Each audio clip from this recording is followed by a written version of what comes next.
Welcome to Tea Time with Shayleigh and Amber. I'm Shayleigh Evans, and I'm a life coach for pets and their people. I'm a truth seeker, and it's my passion to empower others and to give animals a voice along the way. I'm Amber Leidick, and I've been a performance horse trainer focused on behavioral issues for over 20 years. My current passion is creating impactful in-person and online events and collaborating with professionals to be on the leading edge of positive change in the horse industry.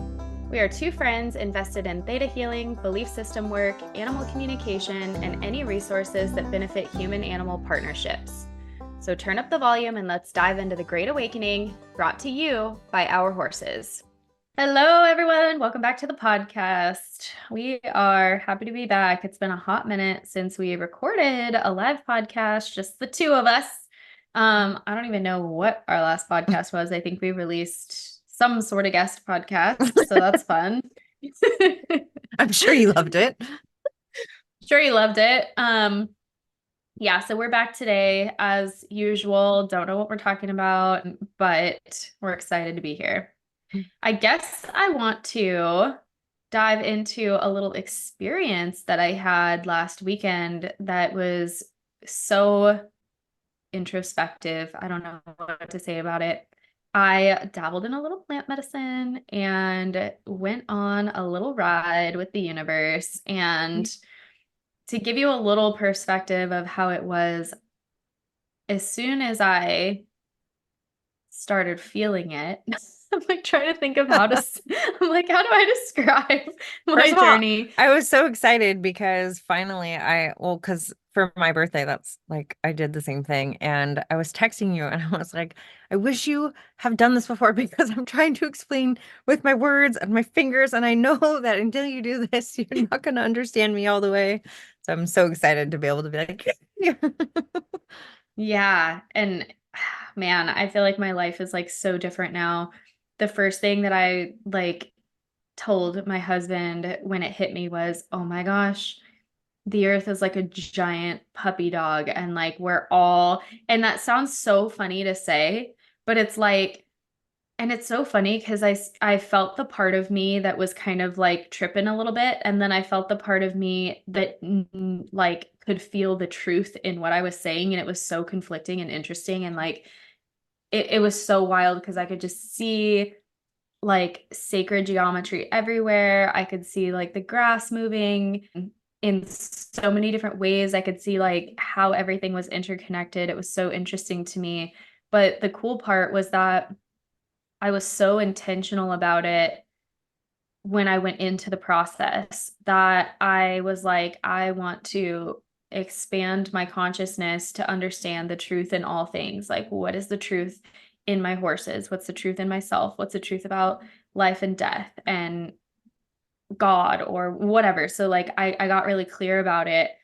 And the trippiest thing to me was that my horses, like, knew.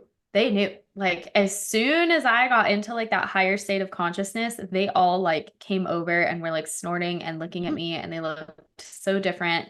And then I went into their little herd environment or their little pasture and I literally felt integrated in the herd. Like, of course, I'm an animal communicator and I've connected with animals for a hot minute now, but this was like next level.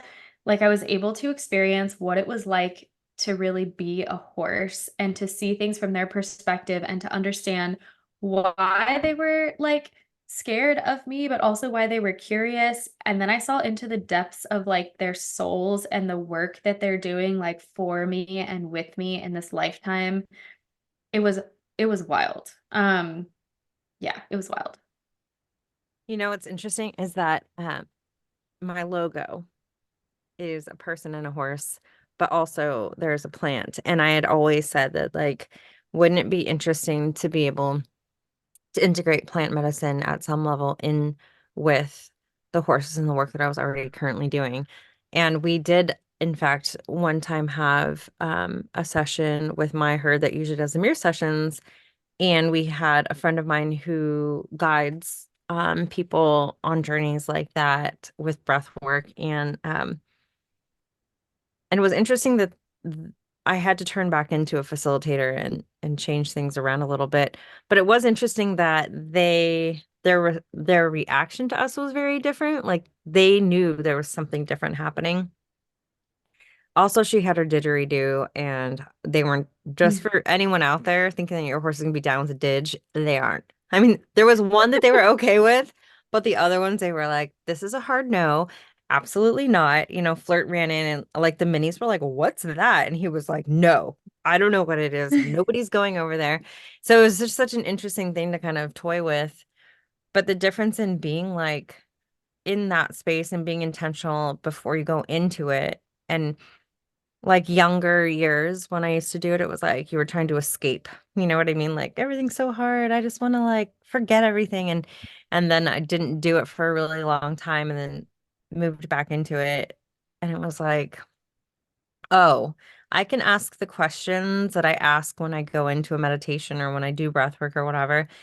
And it feels like your ego is kind of steps aside and you get to connect with the truth of it without all of the other chatter.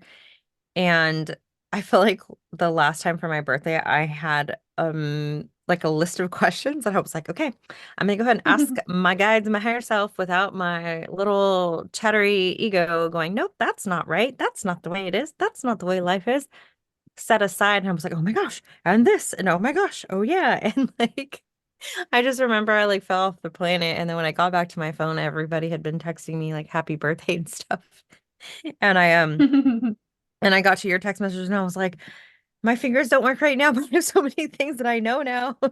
And so when I got your text message, I was like, yes. Um, because it is so interesting to be able to have conversations with yourself, which sounds insane. And Hmm. your guides without the humanness that is experienced Yeah. all the things in the 3D world. That lens it kind of goes away. And you're like, what's more? And that plant medicine stays with you. Like you're talking about things that are old and so intelligent and wise, and you get the information from them, especially if you're really intentional where you get them from. It's almost like it lives within you after that, and it's hard to explain beyond that. Yeah. I remember texting you and telling you, I think my first text to you was, I know everything. And then like I knew that I like didn't have to explain it any further to you. Like I was just like, she'll know what I mean. And then I was worried that I was like, am I gonna forget all of this? And you were like, no, it's gonna stay with you. And it totally did. I remember exactly how it felt, exactly how everything looked. Like I was able to fully embody that experience and carry it with me. And just the perspectives, like if I was telling the people in our membership, the one thing, like if I got anything from that, there's not even just one gift, but I was diving into fear and like the truth around fear, how fear affects us, the stories we have around it.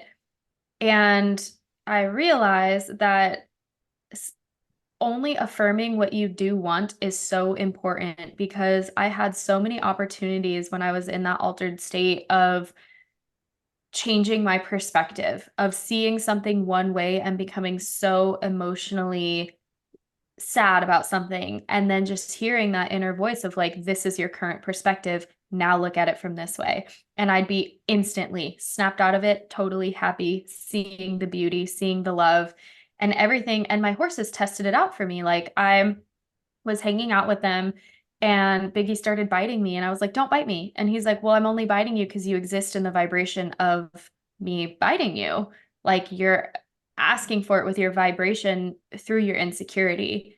And so I was like, "Okay." So I just like closed my eyes for a second, created the security around me, and then all of a sudden like everyone was just kind of hanging out with me and no one was touching me and I had this boundary and um my husband, like he was sick and it was so interesting. Like he got like a virus or something and um I kept looking at him and all I could see was the sickness and I was like, "Oh my God, you're so sick." I was like, "You're pale, you're white, you're meek." Like I just kept looking at him and I was like, "Oh my God." Like I was like, "Oh, you're like withering away." And I was so weirded out and like I was like bawling my eyes out and of course him in his normal state, he was like, okay, like this is a little freaky.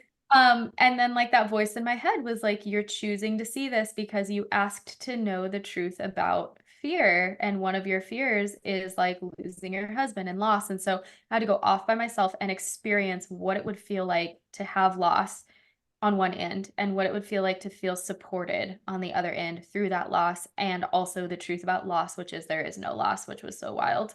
Um, and I just felt like the vastness of the universe. It was so interesting, but I just saw how everything was affirmed in an instant. And when I think about it now, I'm just like, I will never talk about what I don't want ever again, as long as I'm consciously aware of it, because it's instantly affirmed. I don't even know how to explain it to people. It's instantly affirmed. And we talk about that too with Abraham Hicks, how we follow them. And they say, like, as soon as you ask for something, it's in your vibrational escrow and you become in alignment with it or not.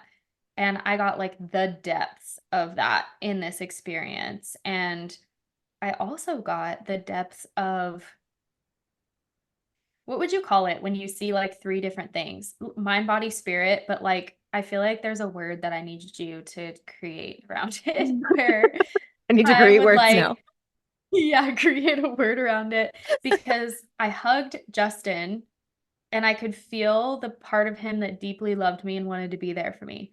Then I could feel the sickness in his body and how his bones were heavy and how he needed to lay down. Like that's what his body needed. His soul needed to be there for me. His body needed to lay down.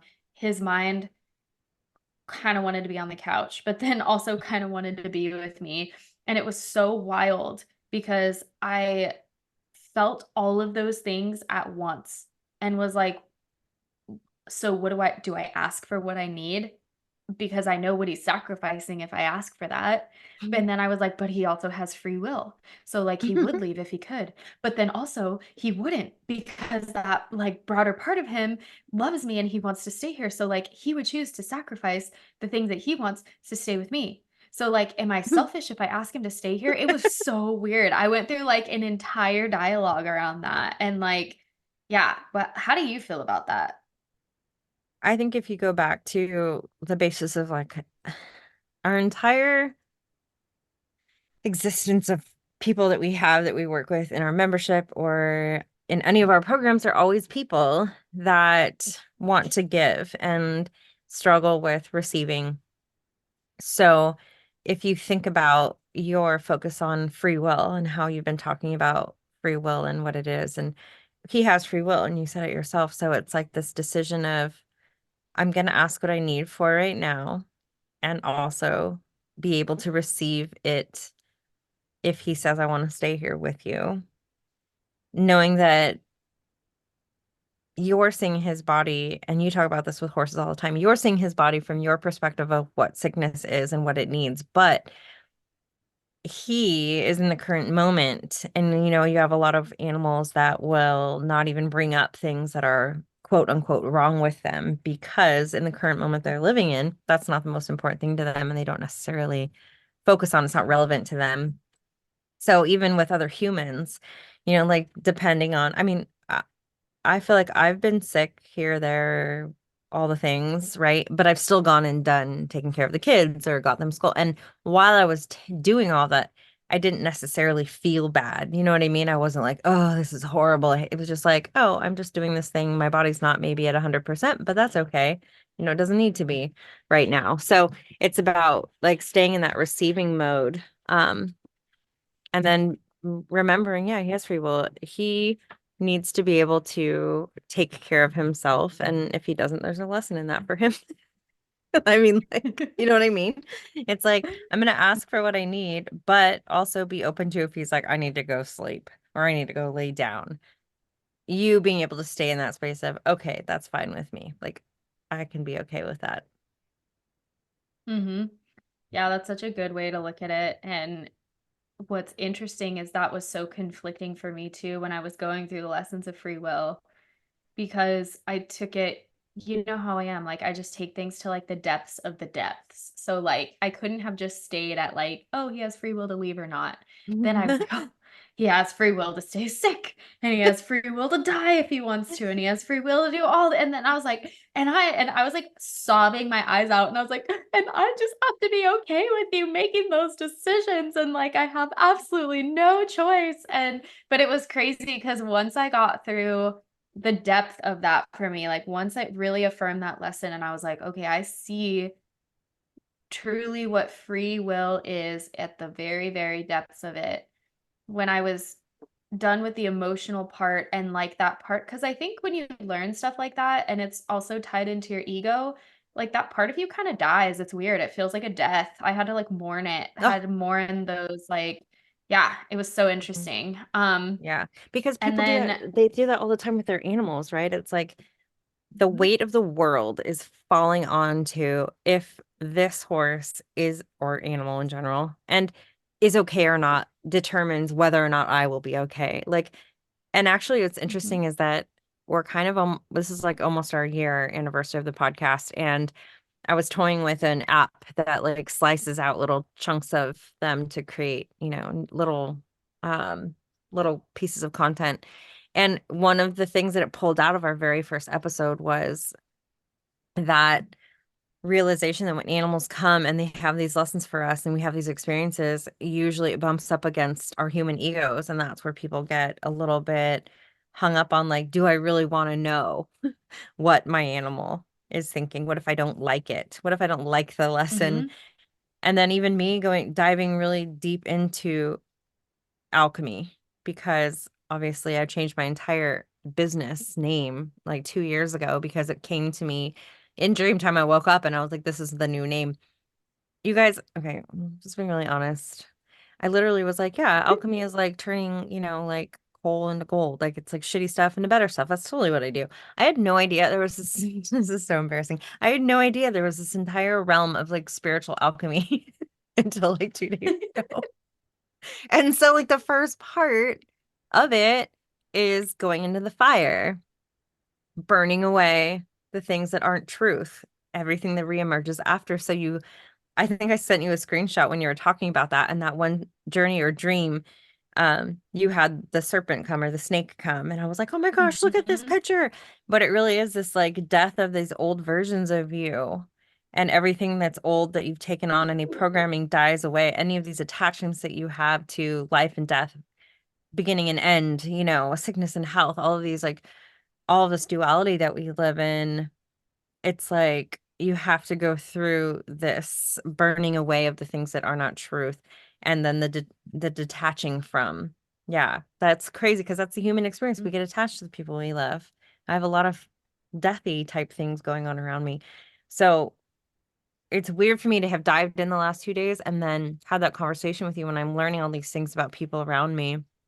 We had someone transition and somebody with cancer, and it's like I don't feel the depth of the loss or not as much as I would have been before. And it also made me question, I was like, am I just shut down? Like, have I gone through all of this just to become shut down again? Or is it because I have an expanded understanding of what all of it is, but also I don't want to test it because I'm sure if one of my actual animals in my home or somebody like in my immediate mhm. circle, right? That always gets tested, one that's someone so close to you.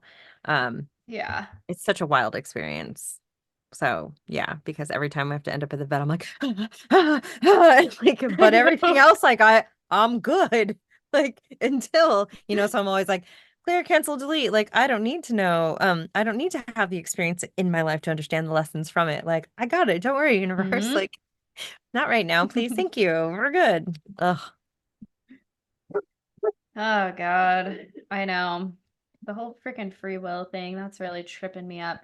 And it trips me up in the healing work too, although what's really cool, so obviously like we learn about free will in theta where like you are witnessing them doing the work, and I'm always someone, well, my business has been based on people coming to me, they want answers and they want me to deliver the answers that they need to hear from their animal, and I'm moving into this space now where I'm integrating the person and having to help the person like ask their own questions and integrate their own questions and their own medicine within the session. And it's such an interesting thing because I can see what needs to shift, and I can also see when the person is not ready, and there's nothing you can do about that. And like the real truth around free will is, like, if we were just very blunt about it, it's like you can kick and scream and do whatever you want to do when you disagree with somebody, and it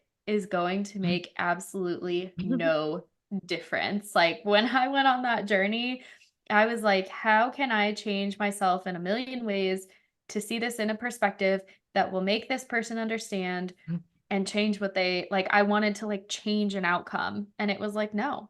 Like, there's nothing that matters more than your relationship with self, than tending to your own vibrational energy, which we know all of this, and we've been talking about all of this since we have started talking.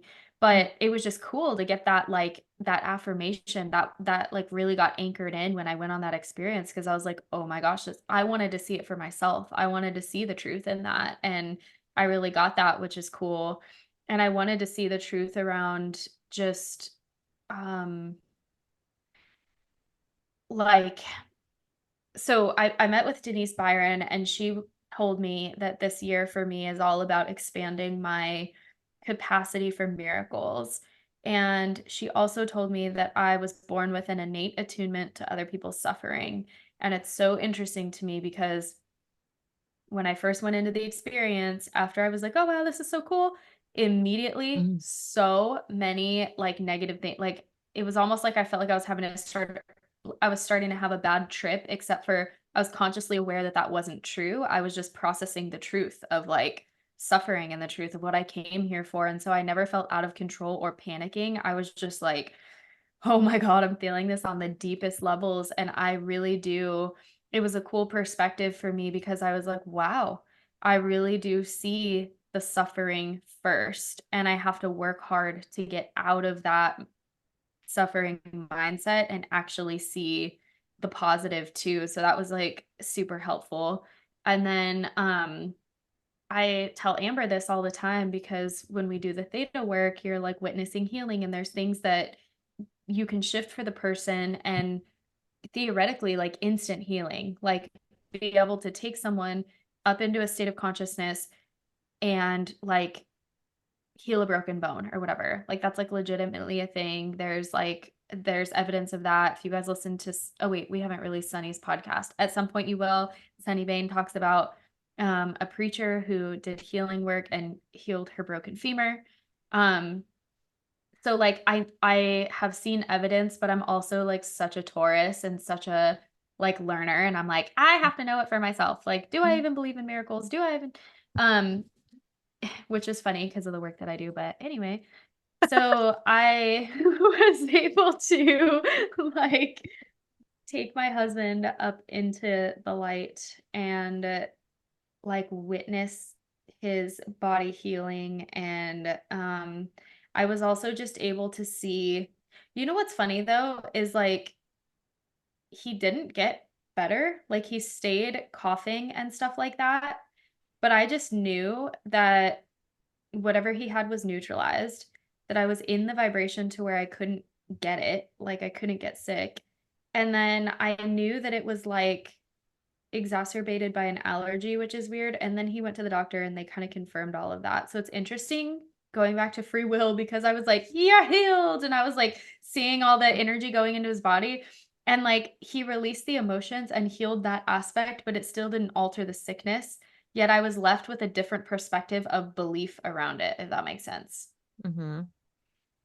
Yeah, I think, and also to go back to that piece of in sessions, not just giving like, that's the thing is, like, you can see from the outside perspective the entire picture. I can go into journeys and I can see a lot of things, but I know just like the animals don't really hand forward everything you feel necessarily because they know that their people aren't, it's not the time for that lesson yet. You know what I mean? They can't hear it yet. So I'm not going to Mhm. bring it up. I'm going to bring what's relevant and what they can receive right now. And I think the importance of being able to go, us set you up, even all of our workshops in the membership, like everywhere, it's always like, let's set you up to be able to discover this on your own, because it's all about handing your power back. Like everyone is a healer. Like that's not like some special Mhm. fancy thing you come to the planet like, okay, you get to be a healer and you get to not be, you get to be Mhm. damaged. It's like, no, we're all healers. You just need to be in the space of people that show you your capacity to do that for yourself. And it's so much more sustainable and so much more potent when you figure out that you can do that for yourself. And that the only thing we're doing is just being witness to that. And then also, even within the Facebook group, having people share, like, what's so cool about our membership? The Facebook group is the raddest part, I think, but also is Yeah. that the responses that people give each other now. I'm like, I don't even need to go in there. Like, that's perfect. It's so I cool know. to watch how everyone can tap in and they don't even second guess it. Like, well, I don't know. Let's wait for Shayleigh or Amber. It's like everyone is to the point, especially the OG members that have been in there for a year now, um, are so tapped in and they feel so confident in sharing. And it's so safe and it's crazy. And I love it. But it goes back to because you spend enough time going with mentors that are saying like, you don't need us, but we're going to show you kind of what we've learned and we'll show you how to find it. And we trust that you are going to find it. We can see that you'll see it. Like, don't worry. Um, and it's been really, really wild, but also what I learned as far as the emotional healing and the reason things come in, and then also the 3D physical body having to finish the healing was around like the Mhm. parasites for me. Yeah, we haven't done a podcast for a long time. I I don't know if we know. ever talked about this part. This was supposed to be short. Okay, let me be short. That I was feeling really drained and really tired and like I was really pushing through, like I was getting stuff done, but it was like moving through mud. And I felt like that a few years ago. And when I had gone through a lot of different tests and stuff, they diagnosed me with an autoimmune thing, which I now know comes from heavy metal overload and parasite overload. Those a lot of times will be diagnosed as anti or what did I say? What is it? Autoimmune. Autoimmune, anti-immune. Whoa. Um, and so I went to my person who I went to before, who like cleared my shit up in like 2 days, no, 2 weeks. And I had been sick for like 6 months. So I went back to her and she was like, have you been okay? And I was like, I'm just a little bit tired, but I mean, pretty much good. Like, just want to do a little checkup. And she was like, like heavy parasite load, babe. Like, let's do a thing. So I've been on this pretty gentle cleanse over a year. No, over a month now, over a year. Um, and I will tell you within the first 2 weeks, I was like, oh my God, I can do things again. Like you just get used to living in this state of, you know, so the parasites, the heavy metals, the things. But I realized what are parasites energetically if we're coming from like a theta standpoint and talking about emotions and people not respecting boundaries, you having loose boundaries, not even saying boundaries, and having people pull from you, take from you, and you letting it happen either consciously or unconsciously. I was like, I feel like I've really like cleaned that part up when I had a session with Rochelle, and she was like, you have, but I was like, is it just now the physical things that are residual need to be dealt with? And she's like, absolutely. Will that happen again? Not like it did before because you're not energetically letting that piece happen, but you still are dealing with the physical aspect of what has happened, what is manifested because of. And so I was like, oh, that makes sense. Like all of these years of me doing this, of course, like your body's like, I can't just, maybe it can, maybe I'm just not there yet. But there was a physical clearing that needed to happen. And we even talked about fevers and talked about viruses and how if you're constantly doing a cleanse, when your body meets up, your immune system meets up with a virus or something like that, the amount of fever you have to clear out what needs to be cleared out is much less. So I think that's why you don't get as sick when you're constantly in Mm. that space of doing the clearing. There's so many gross things with the products that we use, what we take in, even the air we breathe, the water we drink, like it's everywhere. So it's Mhm. like my thing now is like if I can have some level of energetic hygiene and also physical stuff that I'm putting in my body to help that, then I'm probably when I bump up against a virus or whatever, I won't get as sick. So it's just Yeah. interesting to have like the both sides of it, the belief system side, and then, oh, but physically we still have stuff left over from what you've done to yourself. See, and that's where I get kind of stuck because, I just go down these deep dives and then someone's like, okay, well, everything is linked to an emotion. And so every single thing, like in theta specifically, because that's been like my year-long little quest now. And I love it. And I love looking at the emotions and how we attract things into our lives and stuff. It's like all law of attraction-y stuff. And so you take the emotion out of it, and then you should be able to have an instant healing. And if not, there's more belief work that has to be around that. And it's just so like it's been a difficult process for me to be like, okay, there can be an instant healing. Well, prove it. Prove it. I Hmm. want to know. I want to Yeah. I want the universe to like prove it to me. And then that is within itself is like resistance towards Hmm. it. And yeah. So thinking about it as like the physical body still having to go through its emotions and stuff. And you know what's so funny too? It's Justin and I just this morning, like he is like having all this sinus pain. So I was like, let's go like into the higher consciousness and see what it has to say. And like, so we're talking to it, we're releasing the pain, we're releasing emotions around it and stuff. And then I'm like, okay, now like see it and what does it need? And he goes, and I hear in my mind, just needs time. And then he goes, yeah, all I'm getting is that it just needs a little time. And I was like, what? Like, why can't it? I like couldn't accept that. I was like, why couldn't it just instantly heal? If that is a so-called thing, allegedly, like Alleged. why? He's Yeah, alleged like instant healing. yeah. I'm like, why does it need time then? Like, what is that even? So it is good to hear from your perspective, like I mean, the that's just 3D where, body having to go well, through. that's just where I'm at right now in my human journey. Who I think that's knows? where Like, I'm at too, I yeah, think. someone else, I mean, maybe us in a year would be like, yeah, cured, bitch. Like, I don't know, but where we're at right now, we are still like, prove it, instant healing, prove it, which I do think is resistance to it and why it's not happening. But that's okay because that's just where we're at, and that's fine too. So, what I have All been able to come right. to is that piece of it will be less likely for you to take on a bunch of that because you now don't let people pull from you, drain from you. I have very strong boundaries around things and I feel great about them. So I Mhm. don't think that that will be something that I have to deal with moving forward. Is what Yeah, is what I'm told. We'll see. that makes sense. We'll see. We'll keep you guys posted. It's a journey over here. You guys are just along for the ride with us, especially if you're in our membership. You're really deeply along for the ride. If you Oh want to be yeah. deeply along for the ride, then join our membership because we talk about those things on a more in-depth level in lives, just inspired thought. So come hang out with us in the membership. Is there anything else you feel like we need to talk about? Nope, just we'll put the link for the membership in all of our podcasts now, thanks to our lovely assistant. Um, Definitely the membership, and also reminding people if you're in the membership, you get first dibs on a lot of the offerings that we have coming up. We have our Awakening with the Salt River coming up. I have a feeling that's going to sell really fast. And so we are I releasing know. it 24 hours for the members ahead of when we release it for the public, but I don't think that the public will get their hands on it. So if it's I something you're know. I don't interested think so in, either.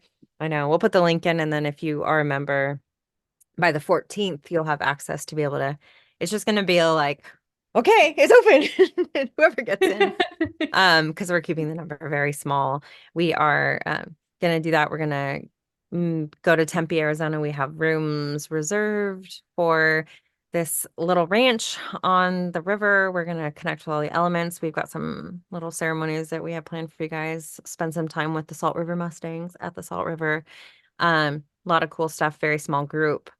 After that, March, we have Barn Boundaries coming up. Maybe actually by the time this March episode is comes out. first. Yeah, March is first. The signups for Mustang stuff is on the 14th and the 15th for the public. But the barn boundaries is going to be the 23rd of March. But I think by the time this episode airs, which is tomorrow, we'll have a link for you if you guys want to join in on the boundary conversation, because this is a hot topic, Yeah. especially if you don't want parasites, you Mm. want boundaries for inspiration. Um, I will just go ahead and commit to making sure there's a link by tomorrow morning. If you guys want to join the barn boundary conversation, we're going to have a little group. We'll have some discussions. We'll have a couple, either one or two, free trainings around boundaries. Like, what is a boundary though, actually, and why do we want boundaries? And the workshop we're going to have is on the 23rd of March, and it's going to be very in-depth deep diving into where are the boundaries you need them in your life? How do you word Mhm. them? How do you align with them energetically? And fucking practicing those with people that can be on the receiving end, because I think that's the one thing that's missing. Like, have you ever just rehearsed what a boundary sounds like and had feedback from someone else to say, I don't believe it, and how do we find the belief in the boundary you're about to state so that it's heard and received from the other person? Barn Mhm. boundaries, because we know we have trainers, we have vets, we have farriers, we have little barn culture. It's sometimes Nuts. it's a little wild out there. So that'll be the other thing that we have for you. So check the show notes. But we'll be talking about it all the way up until then. So you'll get plenty of chances. So I think that's it. Yeah. But the membership, you should join it because it's actually kind of phenomenal. It's the best. It is It's the actually best. the best. All right. See you All guys right. later.